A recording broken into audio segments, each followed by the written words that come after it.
Hello, I'm Dr. Preeti Gangan, lactation consultant, and in collaboration with Morrison's Baby Dreams, today we'll be talking about how to initiate the first breastfeeding session and how to breastfeed your little one in the first 3 to 4 days after the baby is born.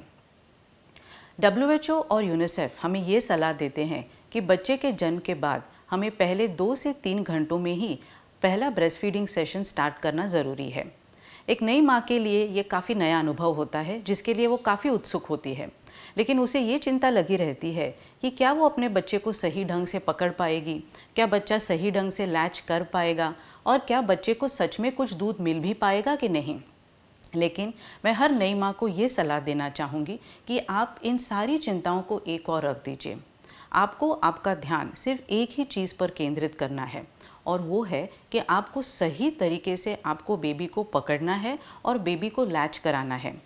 एक breast पर 10 minute और दूसरे breast पर 10 minute, इस तरीके से आपको पहली बार आपका ब्रेस्ट फीडिंग स्टार्ट करना ज़रूरी है।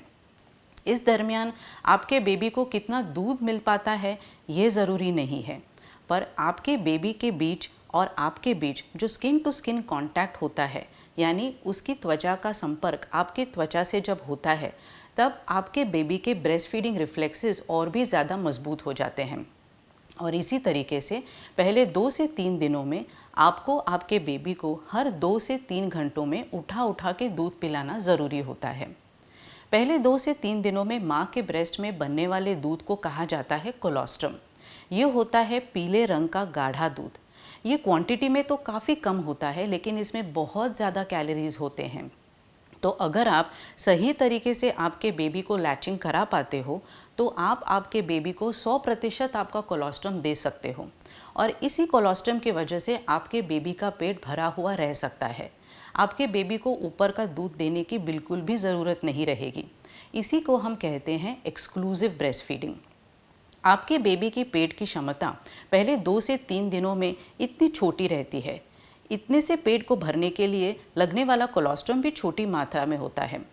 लेकिन 3 से 4 दिनों के बाद जैसे आपके बेबी की पेट की क्षमता बढ़ती जाती है, वैसे ही आपके ब्रेस्ट में भी दूध का निर्माण बढ़ता जाता है।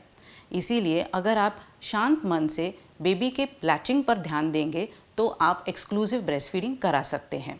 इसी के साथ साथ हमें ये भी देखना ज़रूरी है कि अगर आपकी डिलीवरी नॉर्मल हुई है तो आप आराम से ब्रेस्ट फीडिंग करा सकते हैं, लेकिन अगर आपकी सिजेरियन डिलीवरी हुई है तो कई बार आपको ब्रेस्ट फीडिंग कराने में कई सारी कठिनाई आती है।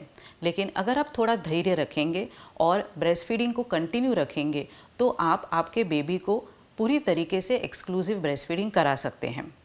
हमें ये भी जानना ज़रूरी है कि पहले 2 से 3 दिनों में आपके ब्रेस्ट में कोई ज़्यादा चेंजेस आपको नहीं लगेंगे, लेकिन तीसरे से चौथे दिन आपके ब्रेस्ट पर हॉर्मोन्स की वजह से होने वाले जो चेंजेस है, उस वजह से आपकी ब्रेस्ट अचानक से बड़ी हो जाएगी और ब्रेस्ट से दूध टपकना शुरू हो जाएगा।